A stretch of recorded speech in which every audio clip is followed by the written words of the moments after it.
A shy 12-year-old girl was forced to sing in front of her class as a cruel joke. But when a struggling single dad stepped in, no one expected what happened next. This is the story of how one act of kindness and a hidden talent changed their lives forever. Stay until the end. You won't believe her voice. Asterisk. Before we dive in, don't forget to subscribe, hit the like button, and turn on notifications. Stories like this remind us all of the power of compassion. And we've got plenty more to share. The joke. The fluorescent lights of Lincoln Middle School buzzed overhead, casting a sickly glow over the empty cafeteria. It was well past dismissal, and the only sound was the rhythmic squeak of a mop pushing across linoleum. Ethan Carter worked methodically, his calloused hands gripping the handle as he navigated around tables and chairs. At 34, he hadn't imagined his life would look like this. A part-time janitor, a struggling single dad, and a failed actor. But here he was, scrubbing away the remnants of another uneventful school day, trying to ignore the script pages folded in his back pocket. The community theater audition was in 3 days, and he still hadn't nailed the monologue.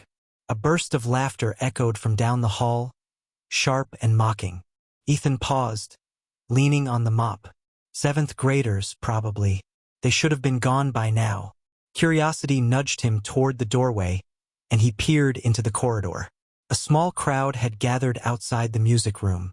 At the center stood Lila Ramos, her shoulders hunched, gripping the straps of her faded backpack like they were the only things holding her together. Her clothes were clean but obviously secondhand, a sweater too big, sneakers with frayed laces. The kids around her were grinning, nudging each other. "Come on, Lila," said a boy with a smirk. "Mrs. Thompson said you have to do the talent show now. No backing out." Lila's dark eyes flicked to the floor. "I never said I would. But you have to," a girl chimed in, voice dripping with false sweetness. "It's mandatory for choir kids. And we all know you love singing." Another round of laughter. Ethan recognized the tone, the kind of cruelty only middle schoolers could deliver, sharpened by the certainty that no adult would ever take it seriously. Lila's jaw tightened. "I'm not in choir." "Exactly," the boy shot back. "Which is why this is going to be hilarious." Ethan had seen enough. He stepped forward, letting his boots scuff against the floor loud enough to announce his presence. The kids scattered like startled birds, tossing final giggles over their shoulders. Lila didn't move. "You okay?" Ethan asked, keeping his voice low. She glanced up at him, wary. Most kids ignored the janitor, but Lila had always been different. Quiet, observant. She never left trash on the floor. Never joined in when others made jokes about Mr. Mop Guy. "Yeah," she muttered. But the way her fingers twisted around the choir flyer in her hand, St. Mary's Children's Choir Editions, said otherwise. Ethan hesitated. He wasn't supposed to get involved. He had enough problems of his own. His ex-wife's texts about overdue child support, the eviction notice tucked under his coffee maker. But something about the way Lila stood there, small and stubborn, made him speak before he could stop himself. "You know, if you ever want to practice somewhere without an audience, the music room's open after hours." Lila blinked. "Why would you?" "Just an offer." He shrugged, suddenly feeling foolish. "I've got keys, and I know a thing or two about performing."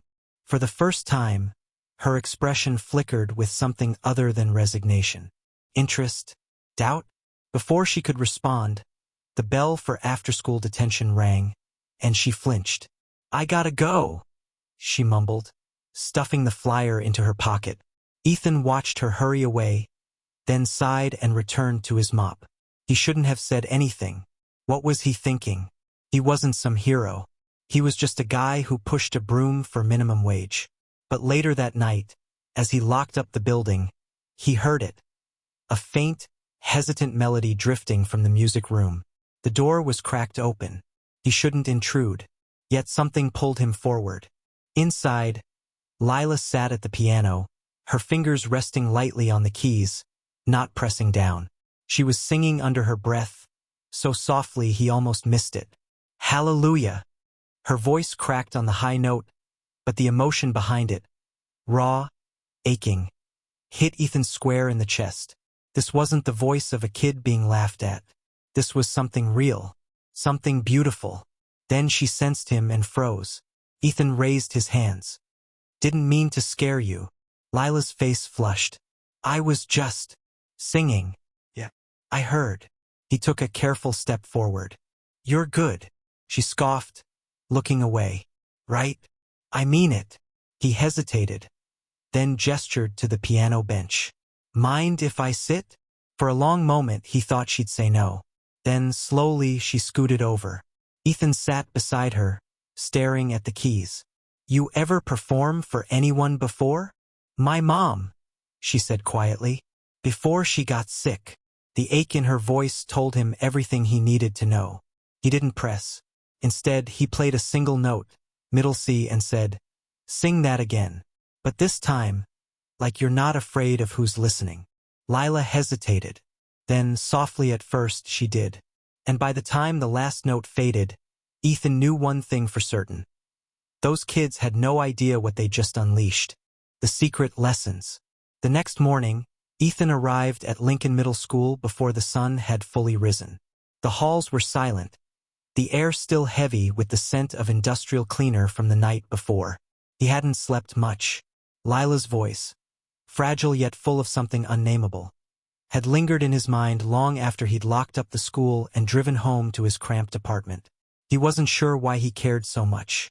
Maybe it was the way she had looked at him when he told her she was good, like no one had ever said those words to her before. Or maybe it was the way she had flinched when the other kids laughed, a reaction he knew all too well. Ethan was wiping down the front office windows when he spotted Lila slipping into the building, her head down, her backpack slung over one shoulder. She moved like she was trying to disappear, her footsteps light and quick. He considered calling out to her, but before he could, Mrs. Thompson, the choir director, stepped into the hallway, her sharp voice cutting through the quiet. Lila, there you are. I need to speak with you. Lila froze, then turned slowly. Ethan didn't miss the way her fingers tightened around her backpack strap. Mrs. Thompson crossed her arms. I heard about the little stunt your classmates pulled yesterday, signing you up for the talent show as a joke. She sighed, shaking her head. But the list has been finalized. If you back out now, it'll reflect poorly on the entire music program. Lila's shoulders hunched further. I never agreed to it. I understand that, Mrs. Thompson said, though her tone suggested she didn't. But sometimes we have to rise above immaturity. Consider this an opportunity to prove them wrong. Lila said nothing. Mrs. Thompson softened slightly. At least come to the after-school rehearsal today. See how it feels. Lila gave a small, reluctant nod, and Mrs. Thompson walked away, satisfied. The moment she was out of earshot, Lila exhaled, her breath shaky. Ethan made his presence known with a quiet cough. Lila jumped, then relaxed when she saw it was him. You heard all that? Yeah. He leaned against the window ledge. You gonna go? She bit her lip. I don't know. They'll all be there, watching, waiting for me to mess up. Ethan studied her for a moment. Then, before he could second-guess himself, he said, What if you had a secret weapon? Lila frowned. What do you mean? Me. He grinned. I may not look like much, but I've done my fair share of performing. Community theater, open mics, you name it. I could help you prepare. Privately. Lila's eyes flickered with something like hope, but it was quickly replaced by suspicion. Why would you do that? Ethan shrugged. Maybe I'm tired of seeing talent wasted. She hesitated, then glanced down the hall where Mrs. Thompson had disappeared. They'll still laugh at me. Maybe, Ethan admitted. But if you walk out there and sing like I know you can, they won't be laughing for long. That afternoon, instead of going to rehearsal, Lila met Ethan in the empty auditorium. The stage lights were off, leaving the room bathed in the dim glow of emergency exits. It felt safer that way, like the walls couldn't judge her if they couldn't see her properly. Ethan sat on the edge of the stage, patting the spot beside him. First rule of performing, he said as she climbed up. The song isn't just notes, it's a story. And you're the one telling it. Lila fiddled with the hem of her sweater. I don't know any stories. Sure you do. He nudged her gently. What's the song you sang last night? Hallelujah? She nodded. Why that one? Lila was quiet for a long moment. Then, softly, my mom used to sing it when she was sad. Ethan didn't press for details. Instead, he said, then sing it for her. Lila took a deep breath, closed her eyes, and when she sang this time, her voice was stronger, clearer. It wasn't perfect. She stumbled on a few notes, her breath control wavered, but the emotion was there, raw and real. When she finished, Ethan didn't clap. He didn't say anything. He just looked at her, and for the first time, Lila didn't look away. Okay, he said finally. Let's get to work. For the next hour, Ethan drilled her on breathing techniques, on posture, on how to project without straining. He showed her how to find her pitch, how to channel nerves into energy. Lila absorbed it all like a sponge, her determination surprising even him. It wasn't until the janitor's radio crackled to life with a request for a cleanup in the gym that they realized how late it had gotten. We should call it a day, Ethan said, hopping off the stage. Lila followed, but as they reached the doors, she hesitated. Ethan? Yeah. Thank you. He smiled. Don't thank me yet. Tomorrow we're working on stage presence. And you're singing in front of the mirror. Lila groaned, but there was a lightness in her step as she walked away. Ethan watched her go, then turned back to the empty auditorium. For the first time in a long time, he felt like he was exactly where he was supposed to be. The performance. The day of the talent show arrived with an unseasonable chill in the air. By midday, the school buzzed with nervous energy. Students rehearsed in corners, teachers adjusted schedules, and the auditorium hummed with the sound of microphones being tested. Ethan found Lila sitting alone on the bleachers outside the gym, her knees pulled to her chest. She hadn't seen him approach, and for a moment, he just watched her. The way her fingers tapped an anxious rhythm against her shins, the way her breath fogged slightly in the cold air. You ready? He asked, sitting beside her. She startled, then shook her head. I can't do this. He nudged her shoulder with his own. Yeah, you can. Lila swallowed hard.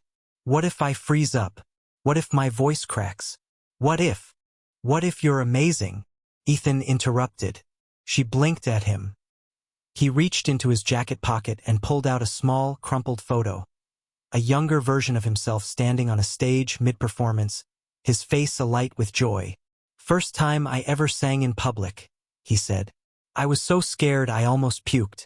But the second I started, it was like nothing else existed. Just me and the music. He handed her the photo. You're gonna feel that today. Lila studied the picture, her fingers tracing the edges. What happened after this? Ethan hesitated. Life happened. Bad choices. Missed opportunities. He took the photo back, tucking it away. Don't be like me, Lila. This is your shot. Take it. Backstage was chaos. Students in glitter and bow ties darted between props, teachers shouted last-minute instructions, and the muffled sound of the opening act. A painfully off-key rendition of a pop song drifted through the curtains. Lila stood frozen near the wings, her hands clenched at her sides. She wore a simple blue dress, borrowed from the drama department's costume closet. Ethan had helped her pick it out. Something that makes you feel like the star you are, he'd said. Mrs. Thompson hurried over, clipboard in hand. Lila, you're on in 5. Are you? She stopped, taking in Lila's pale face. Oh, honey, breathe. Lila didn't seem to hear her. Her eyes were fixed on the crowd beyond the curtain.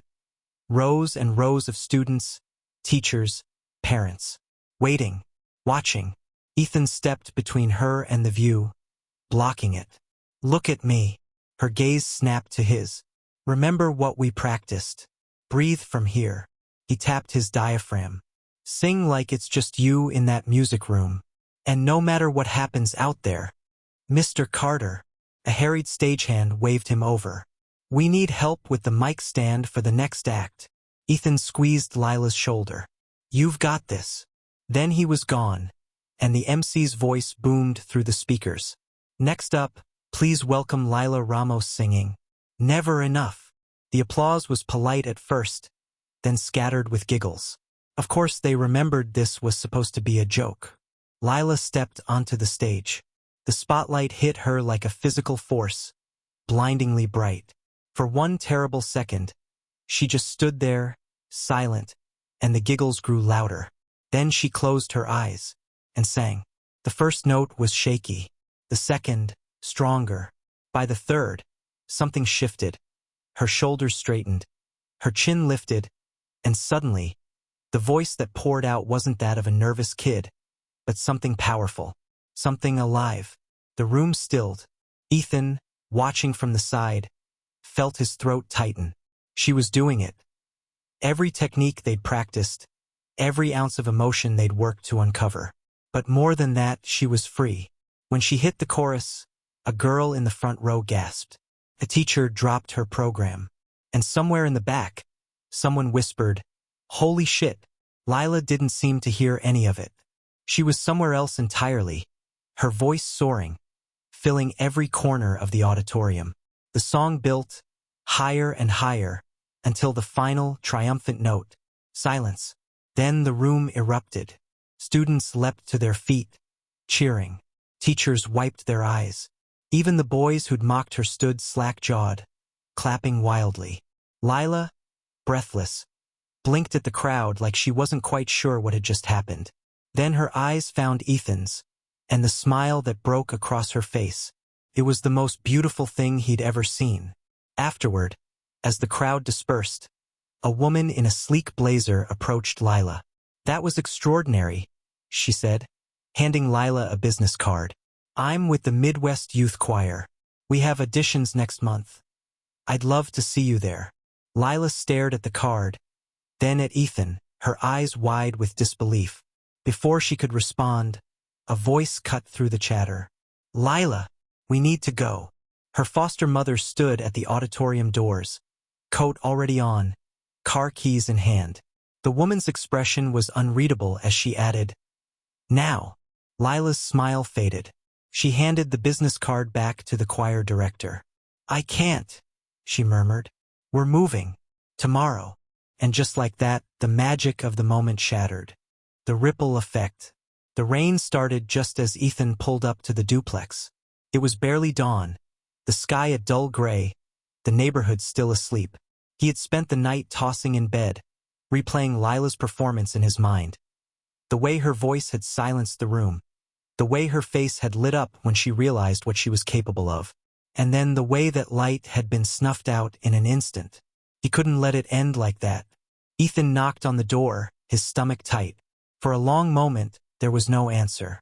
Then the door creaked open, and Lila's foster mother, Ms. Rivera, stood there in a bathrobe, her expression guarded.